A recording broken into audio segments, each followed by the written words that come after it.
Sa gitna ng ugong ng pagpapalit ng Senate presidency sa pagpasok ng 20th Congress sa Hulyo, naglabas ng pahayag ang kapatid ng Pangulo na si Senador Amy Marcos. Ayon sa kanya, may mga lumapit sa kanyang mga kapwa-senador para himukin siyang sumubok maging Senate President.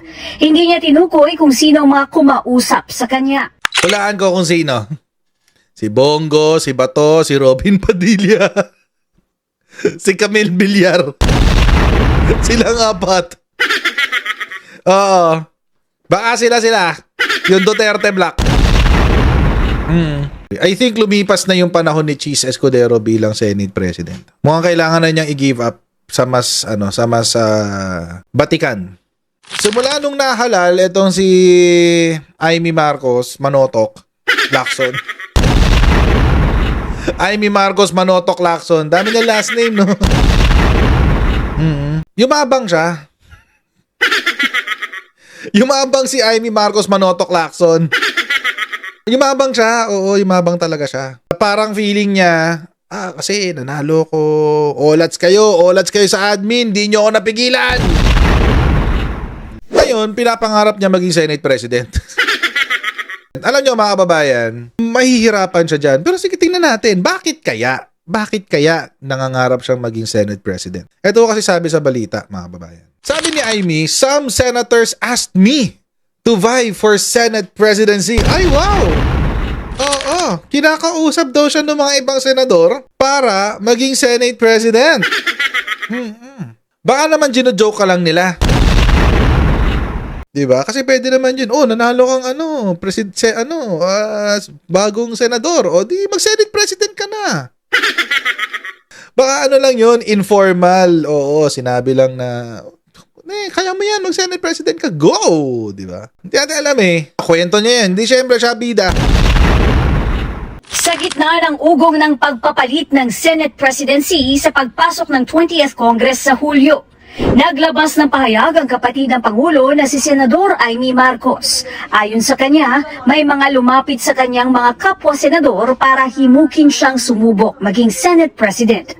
Hindi niya tinukoy kung sino ang mga kumausap sa kanya. Hulaan ko kung sino. Si Bongo, si Bato, si Robin Padilla, si Camille Villar. Silang apat. Oo. Baka sila. Yung Duterte Black.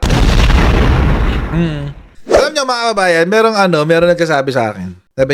Sinasabi sa akin, Coach, huwag ka naman masyadong harsh kay Senator Amy. Hindi naman niya binabati ko si Presidente. Hindi siya naniniwala na may alitan sa dalawa. Wala naman problema. Sa totoo lang mga kababayan, wala naman problema kung gano'n ang paniniwala nila. Pero kasi mga kababayan, it's one thing to say na hindi siya openly bumabatikos kay PBBM. It's another to say na ina-undermine niya si PBBM. Pwede kasing ganun mga kababayan. Hindi niya openly binibira si PBBM. Hindi niya sinasabi na, si kapatid ko, adik yan. Walang ganun. Hindi niya sinasabi yon. But also, hindi rin niya dinideny. Pwede naman kasi sabihin, mas marunong pa kayo sa akin, ako yung kapatid. Paano magiging adik yan? Matagal ko nang kasama yan.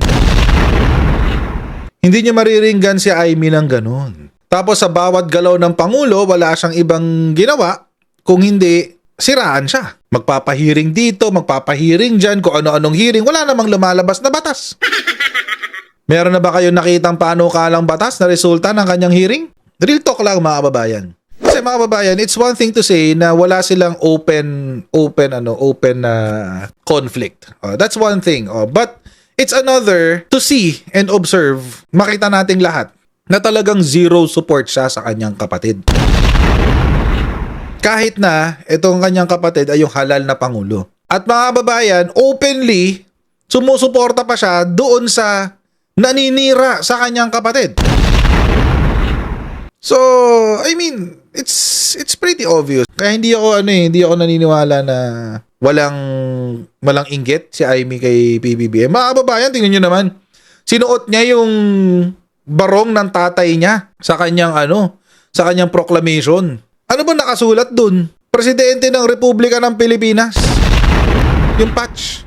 I think lumipas na yung panahon ni Cheese Escudero bilang Senate President. Mukhang kailangan na niyang i-give up sa mas batikan. Ako personally, I have my bias kay re-elected Senator Tito Soto. Kasi former SP Tito Soto, na-navigate niya yung buong 6 years Digong. May issues din, pero it's not as bad as now.